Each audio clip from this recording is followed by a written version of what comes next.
Assalamualaikum warahmatullahi wabarakatuh. Bagaimana kabarnya anak-anak hari ini? Hari ini kita akan belajar IPS tema 1. Selamatkan makhluk hidup. Subtema 2, hewan sahabatku. Kita masih membahas materi 3.1, identifikasi karakteristik geografis dan kehidupan sosial, budaya, ekonomi, politik di wilayah ASEAN. IPS, ilmu pengetahuan sosial. IPS, inovatif, pasti semangat. Sebelum kita ke materi, Ibu mau membahas dulu nih materi kemarin. Tentunya anak-anak tahu apa itu ASEAN. ASEAN itu adalah organisasi perkumpulan negara-negara di kawasan Asia Tenggara dengan tujuan yang sama untuk meningkatkan kerjasama di berbagai bidang. Nah, potensi ekonomi negara-negara anggota ASEAN. Kawasan Asia Tenggara terletak pada jalur perdagangan, sehingga kawasan ini menjadi jembatan antara kawasan Eropa dan Asia Timur. Sehingga persaingan-persaingan ketat terjadi di negara-negara sekitarnya untuk meningkatkan strategis ekonomi. ASEAN berperan sebagai wadah untuk menghindari persengketaan yang mungkin akan timbul. Dengan posisi yang strategis ini, setiap negara di kawasan Asia Tenggara memiliki kekayaan sumber daya yang menjadi kekuatan negara tersebut. Negara Indonesia. Indonesia, ibu kotanya adalah Jakarta. Merupakan negara kepulauan terbesar di kawasan ini. Indonesia memiliki ragam sumber daya alam yang sangat kaya. Dan adakah yang tahu apa julukan negara kita? Yaitu negara Jamur Khatulistiwa. Indonesia mengekspor hasil bumi seperti timah, tembaga, besi, minyak, gas, dan nikel. Selain itu, Indonesia menghasilkan pupuk, tepung tapioka, karet, kopi, kelapa sawit, dan tembakau, ikan tuna, udang, dan juga teh diekspor ke negara lain. Dan ada lagi nih, tekstil dan produk-produk kayu. Keindahan alam Indonesia pun merupakan daya tarik dan menjadi sumber devisa negara di sektor pariwisata. Selanjutnya, negara Brunei Darussalam. Nah, Brunei ini dekat sekali dengan negara kita di atas Pulau Kalimantan.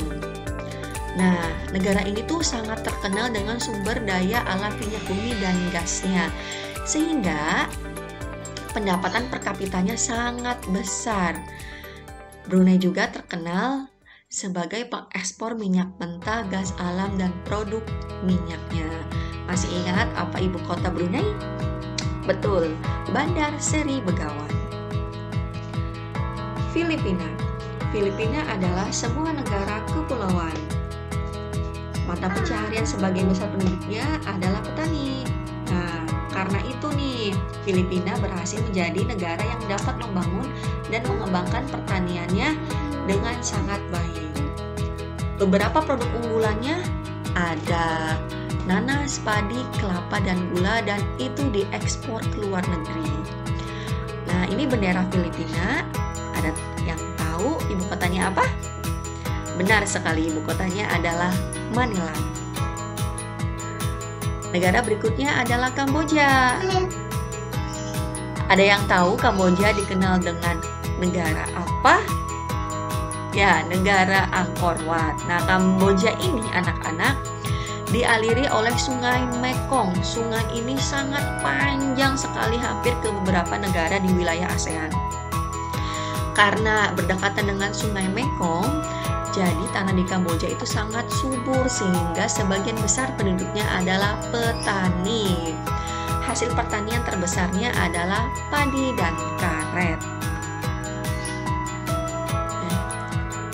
Laos. Laos bertetangga dengan Kamboja. Nah, berarti Laos juga tidak luput dari dilewati oleh Sungai Mekong. Nah, penduduknya sebagian besar petani dan hasil pertaniannya dinikmati oleh masyarakat luas. Apa saja hasil pertaniannya? Ada beras, jagung, tembakau, jeruk, dan kopi. Myanmar adalah negara dengan ibu kota Naypyidaw. Mata pencaharian utama penduduk Myanmar dalam bidang pertanian, perkebunan, dan pertambangan. Padi merupakan hasil utama dari pertanian di sana. Myanmar merupakan salah satu negara penghasil padi terbesar di kawasan Asia Tenggara. Komoditas perdagangan meliputi kayu jati, beras, pupuk, dan berbagai barang kerajinan. Selanjutnya, negara Malaysia. Tetangga kita nih, Malaysia. Kegiatan ekonomi utama penduduk Malaysia di bidang pertanian, pertambangan, dan perindustrian.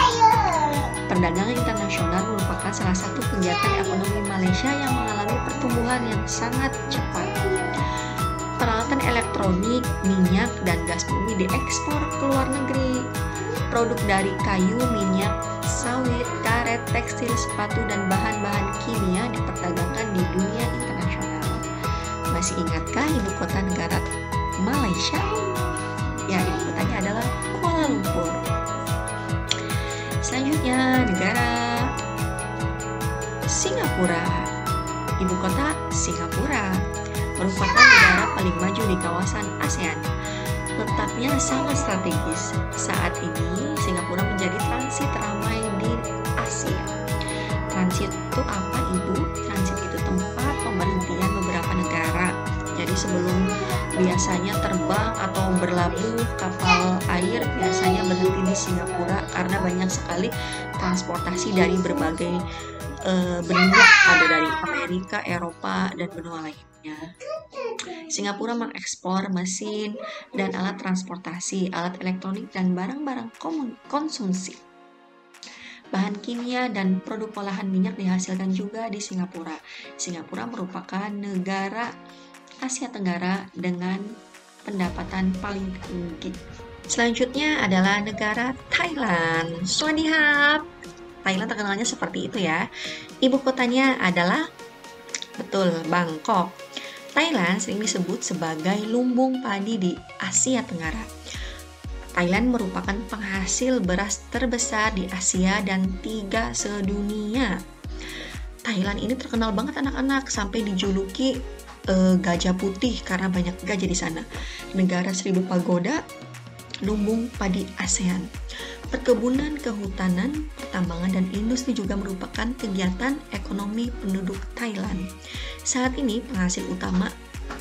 penghasilan utama Thailand adalah di sektor pariwisata. Karena apa? Keunikan bangunan budaya di Thailand menjadi daya tarik tersendiri bagi wisatawan mancanegara, sehingga dijuluki negara 1000 pagoda. Makanya nih banyak sekali turis-turis luar negeri yang datang ke sana. Indonesia juga banyak sekali yang berlibur ke Thailand. Selanjutnya, Vietnam. Setelah pulih dari Perang Vietnam, negara ini berkembang di berbagai perekonomiannya. Pariwisata dan turis mendukung perkembangan ekonomi. Bidang pendukung lainnya seperti usaha, jasa di bidang perhotelan, restoran, serta transportasi juga turut berkembang pesat. Perekonomian ekonomi sebagian penduduk adalah pertanian. Padi juga hasil utama. Terdapat sungai penting nih di Vietnam, Mekong dan Songkha. Berarti sungai Mekong itu mengaliri beberapa negara, yaitu Vietnam, Kamboja, Laos, dan Myanmar. Berarti sungai Mekong itu benar-benar sungai besar ya anak-anak. Industri Vietnam meliputi tekstil, semen, pupuk, kaca, dan ban. Pertambangan di Vietnam menghasilkan emas, biji besi, timah, gamping, fosfat, tungten, dan seng. Selanjutnya hasil hutannya ada bambu, kina, kayu, dan kayu manis. Mungkin cukup sekian penjelasan dari Bu Tiana tentang negara-negara di kawasan Asia Tenggara yang tergabung dalam organisasi ASEAN. Anak-anak, Ibu berharap nanti ketika kalian dewasa, kalian bisa traveling, mengumpulkan uang yang banyak, disisihkan uang tabungannya buat jalan-jalan ke luar negeri, khususnya negara di kawasan Asia Tenggara. Ibu akhiri, wassalamualaikum warahmatullahi wabarakatuh.